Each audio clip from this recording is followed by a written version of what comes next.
Buenos días, mis hermanos. Estamos aquí otro domingo para estudiar un poquito acerca de la palabra de Dios. Vamos a tratar de hacerlo rápido y conciso, aunque es un tema que me extendí un poco. Entonces, por lo cual solamente vamos a ver hoy la primera parte. El tema del día de hoy se titula El correcto tesoro. El correcto tesoro. Vamos a basarnos en Mateo 6, los versos del 19 al 21. Ah, Antes de empezar de lleno al tema, permíteme hacer una pequeña introducción. A raíz de todos estos temas que hemos estado viendo, hemos estado estudiando el Sermón del Monte, aquella hermosa forma de expresarse de nuestro Señor Jesús, en donde nos explicó varias de las situaciones, a veces cotidianas, a veces un tanto uh, comunes que tenían las personas, los israelitas en ese entonces y ahora en nuestra época los creyentes, y él explica cómo él hace una diferencia entre las formas y las costumbres que se tenían y la manera correcta en la que teníamos que tomar en cuenta la ley y la interpretación de las escrituras. Eh, hasta ahorita hemos visto cómo el Señor Jesús durante este sermón uno de sus principales objetivos ha sido demostrarnos que todo lo que hagamos, cada una de esas cosas las tenemos que hacer para Dios. Tenemos que tener algo que podríamos llamar la conciencia de Dios. Y él hace énfasis en el hecho de que nosotros tengamos esa conciencia de Dios. Es decir, esto quiere decir que ya sea que oremos, que ayudemos a los necesitados, que ayunemos, o incluso durante momentos de tentación, nosotros siempre tengamos presente que Dios está ahí con nosotros. Esto llamaríamos la conciencia de Dios. Y que nosotros debemos demostrar un corazón que entienda a profundidad nuestra relación con Él. Pero durante esta primera parte que hemos visto en este capítulo, durante estos primeros 18 versículos, Jesús nos ha mostrado cómo debemos de llevar esta conciencia de Dios en nuestra vida religiosa.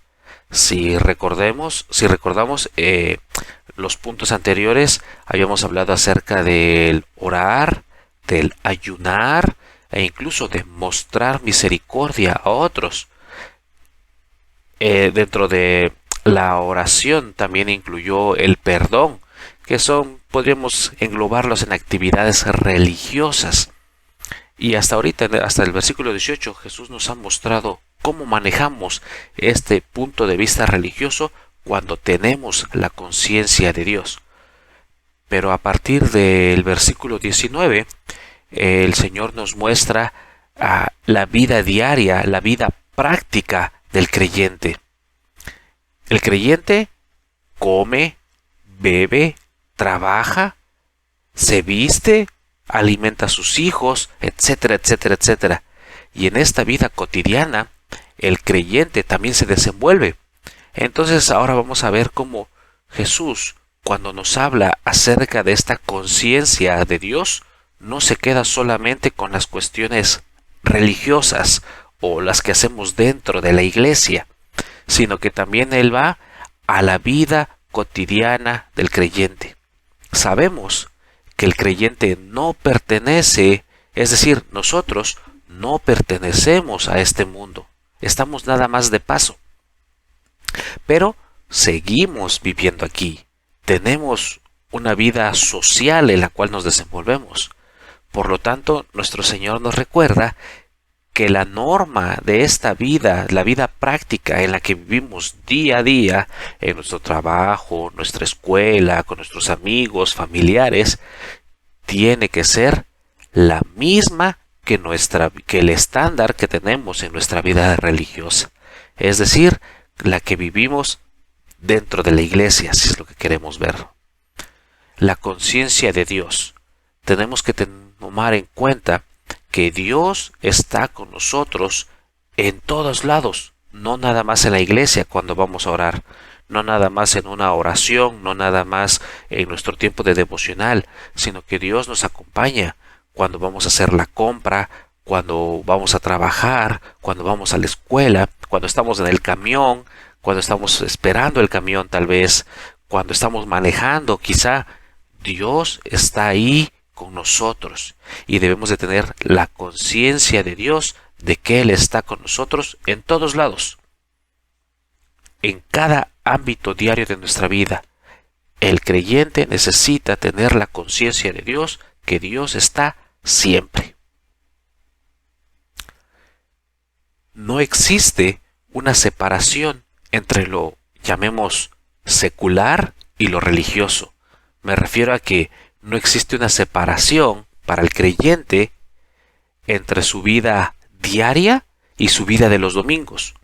No existe, y repito, no existe, y ojo que no estoy diciendo no debería existir, estoy diciendo para el verdadero creyente no existe una separación entre lo que hace el lunes en la mañana en el trabajo y lo que hace el domingo en la mañana en un culto.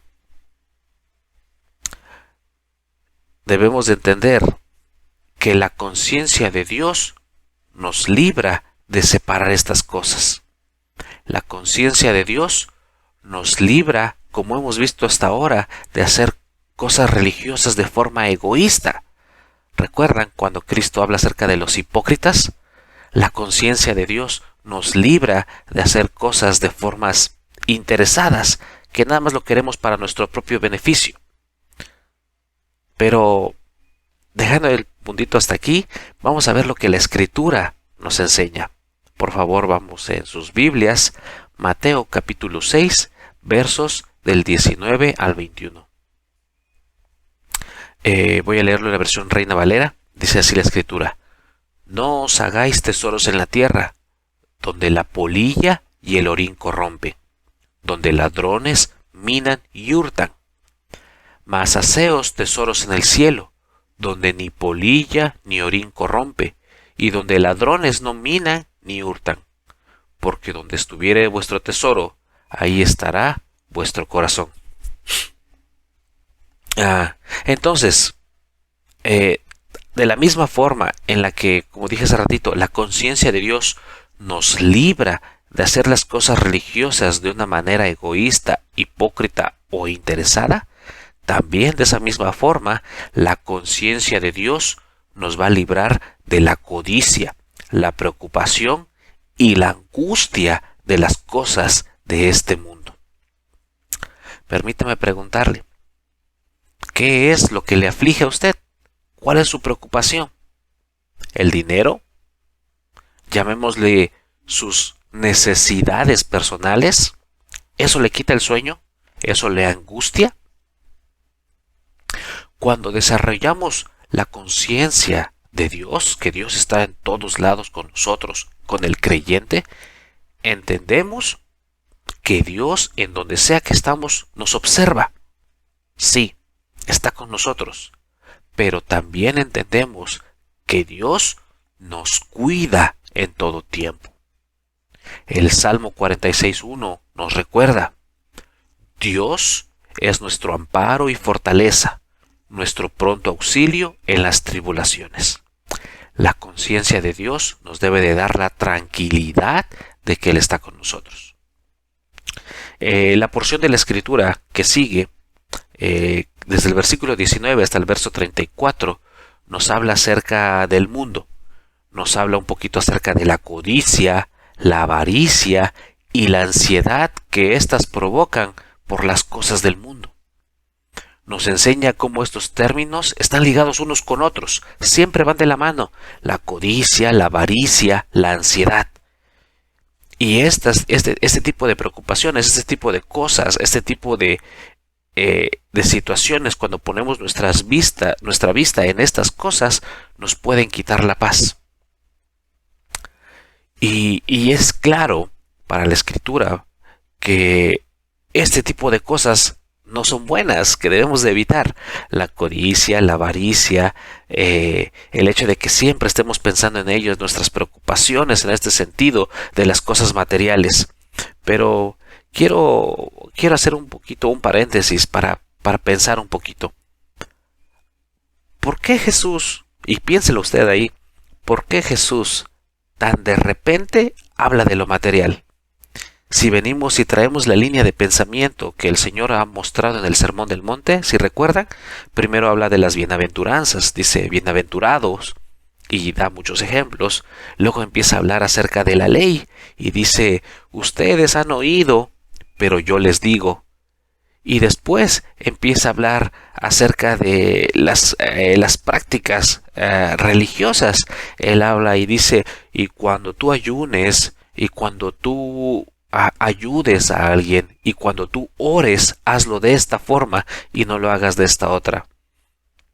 Jesús de repente nos mete este tema porque nos ha venido hablando, en este pequeño resumen que les di, Jesús nos ha venido hablando acerca de la mención para diferenciar dos cosas distintas. Él nos dice, ustedes han oído, ustedes lo que han visto, cómo se practica, lo que unos hacen, pero ustedes deben de estar a este nivel. Esto es lo que significa la ley, esto es lo que significa seguir a Dios, esto es el punto de partida para nosotros. Es lo que Jesús está tratando de decirnos, lo que está tratando de mostrarnos. Y hace estas comparaciones empezando desde el capítulo 5. En el capítulo 5, versículo 20, Jesús habla acerca de los escribas y los fariseos y nos dice a nosotros, si tu justicia no es mayor que la de ellos, la de los fariseos, no será posible entrar al reino de Dios. Y a partir de ahí, el Señor Jesús habla acerca de cuestiones morales y cómo poner la medida más alta. Él pone varios ejemplos, pero uno de ellos es, ustedes han oído, no van a matar, pero yo les digo que cualquiera que se enoje contra su hermano, ya es culpable de juicio. Está haciendo una diferencia de la forma en la que tenían los fariseos de ver las cosas y el estándar que tiene que ser para nosotros. ¿Cuál es el verdadero significado de la ley? Ellos se quedaban con lo superficial, pero no se enfocaban en el corazón, a lo que significaba realmente la escritura. Se enfocaban en las cosas externas, no en lo interno, y lo podían hacer porque pues lo interno no hay quien pueda verlo. Me refiero a los humanos, nosotros, las personas, no podemos ver cómo es el corazón de alguien más. Entonces por esto Jesús habla acerca primero de estas cosas internas. Pero a partir del capítulo 6, Jesús empieza a hablar acerca de las prácticas religiosas. Entonces dice el Señor Jesús, cuando ayudes, cuando ayunes, cuando ores, no seas como los hipócritas. ¿A qué hipócritas se refiere? Bueno, a estos mismos fariseos de los que él ha estado hablando. No debemos de ser como ellos, que lo hacen para que todos los vean. Es decir, primero habla Jesús acerca de su falta de cuestiones internas y después habla acerca de su exageración de las cuestiones externas. Y nos dice Jesús, no debemos de ser así. Lo hace el Señor Jesús para señalar a estas personas que él llama hipócritas, a estos fariseos, a estos religiosos solamente externos, aquellos que solían practicar cosas en esa época, sí, pero solamente lo hacían de dientes para afuera, para que todos los vieran, para que todos vieran que estos eran como muy piadosos, que tuvieran una buena fama, que cayeran bien a todos. Esos eran los fariseos, ese tipo de personas. Pero incluso en el Evangelio de Lucas 16:14, nos dice que los fariseos eran avaros. Nos dice, porque ellos, los fariseos, que eran ávaros. Ávaros es una palabra que significa que les gusta el oro, que les gusta la plata. Entonces, haciendo esta comparación, el Señor Jesús nos viene diciendo desde el capítulo anterior, no sean así, no sean como los fariseos, no se queden con la superficialidad de la ley. Cuando hagan algo, no lo hagan para que los vean los demás, sino háganlo para Dios. Y termina diciendo en esta porción, no sean como los fariseos, no se enfoquen nada más en las cosas de la tierra. No se enfoquen en lo terrenal. No sean ustedes de esa misma manera codiciosos. No se hagan tesoros en la tierra. Mateo 6 del 19 al 21, lo voy a volver a leer, versión Reina Valera, porque aquí es donde entra esta porción. Jesús está diciendo, no debemos de ser de esta manera, sino que debemos de ser de esta otra. No seamos codiciosos como los fariseos. Y entonces es cuando empieza en el versículo 19, no se hagan tesoros en la tierra, donde la polilla y el orín corrompen, donde los ladrones minan y hurtan. Jesús nos dice una vez más, no seamos como los fariseos en cuanto a la codicia. No confiemos, no depositemos nuestro corazón en las riquezas, porque no hay nada más incierto que las riquezas terrenales. Comienza la frase de este versículo 19, no os hagáis tesoros en la tierra. Una traducción más literal, podríamos decir, no atesoren los tesoros de este mundo. Repito, estoy parafraseando un poco, pero estoy jugando un poquito con la traducción. No atesoren los tesoros de este mundo. Y entonces primero analicemos esta frase. ¿Qué significa atesorar? Atesorar significa guardar algo como un tesoro. Creo que es obvio. Cuando tú tienes algo y lo aprecias mucho, quizás es algo muy valioso, quizás le das un lugar especial, quizás lo proteges, lo cuidas, no sé, limpias, lo tratas de que esté en buenas condiciones, en buen estado. Eso es atesorar, cuidar algo como un tesoro. Entonces ahora preguntémonos, ¿qué es un tesoro? Uno de los significados que el diccionario le da a tesoro es cosa de mucho valor, guardada o escondida.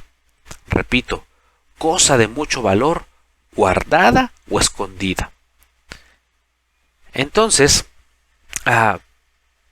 dice Jesús, no aprecies, no mantengas guardada una cosa con no tengas cosas, mejor dicho, no tengas cosas que aprecies y guardes demasiado celosamente, cosas terrenales, claro, está hablando. ¿Por qué? Porque simple y sencillamente son volátiles, se acaban, se van. Y da un ejemplo muy claro, ¿no? Dice, no te hagas tesoros aquí en esta tierra, porque aquí suceden cosas que pueden cambiar de un día para otro, en un segundo se puede terminar, se puede cambiar todo. Y el ejemplo que nos da es este. En este momento todo el mundo conocemos el plástico, ¿no? El plástico empezó a hacerse comercial al principio de los años 1900. Fue cuando empezó la industria del plástico. Antes de eso tenía muy pocos usos. Quizá unos años antes fue cuando se empezaron a vulcanizar los plásticos para hacerlos más resistentes. Bueno, los hules. Y dicen los historiadores que durante la época precolombina, antes de que llegara Colón a América, el hule se utilizaba para ciertas cosas, para hacer ciertas herramientas en América y otras partes. En México precolombino y otras partes. Pero entonces, antes del plástico, antes de que se inventara el plástico, se industrializara el plástico como lo tenemos hoy, ¿cuáles eran los principales materiales? ¿Con qué se trabajaba? ¿De qué estaban hechas las cosas? Podríamos pensar piedra, sí, había casas de piedra, pero las piedras no eran realmente un bien preciado, ¿no? No había realmente mucho valor por ellas. Pero las cosas, los dos materiales principales que podríamos globalizar serían, quitando la piedra, serían la madera y los metales.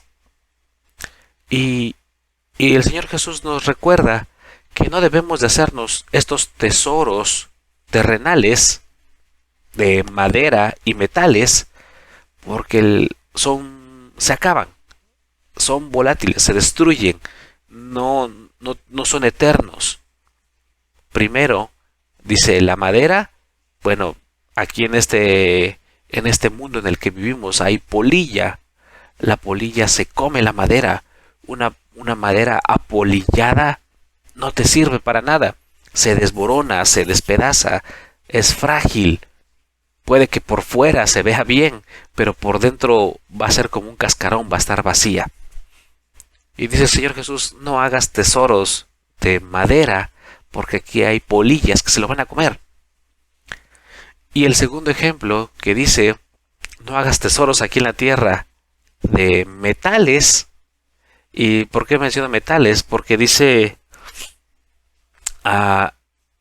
dice aquí en la tierra, aquí en este mundo, los tesoros que tenemos, la polilla se lo come y el orín lo corrompe. El orín es otra palabra para decir el óxido. ¿Qué le hace el óxido a los metales? Se los come, los despedaza. Cuando algo está muy oxidado, un metal, no importa qué tan duro fue, cuando está muy oxidado, es muchísimo más fácil romperlo. El óxido termina el metal, lo descompone químicamente, lo despedaza. Entonces dice el Señor Jesús,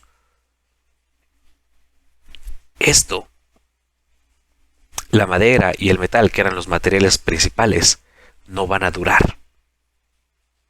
El oro, la plata, son metales. En ese entonces existían, en ese entonces los trabajaban. El cobre, el hierro, el estaño, eran metales que se conocían y que tenían diferentes usos, pero todos esos metales eran susceptibles al óxido. Se despedazaban. Y ahora, y nos da todavía un ejemplo más, quizá no puedan ser destruidos, ¿no?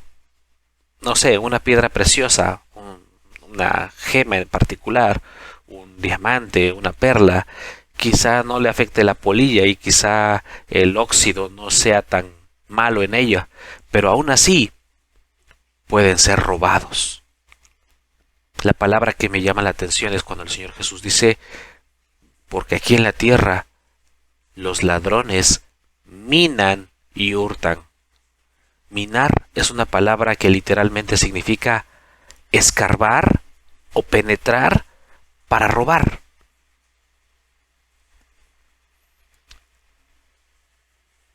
Coloquialmente, cuando escuchamos tesoro, ¿qué es lo que entendemos? De hecho, estaba yo leyendo que legalmente hablando, legalmente en la ley, un tesoro es un bien, algo valioso, enterrado sin dueño.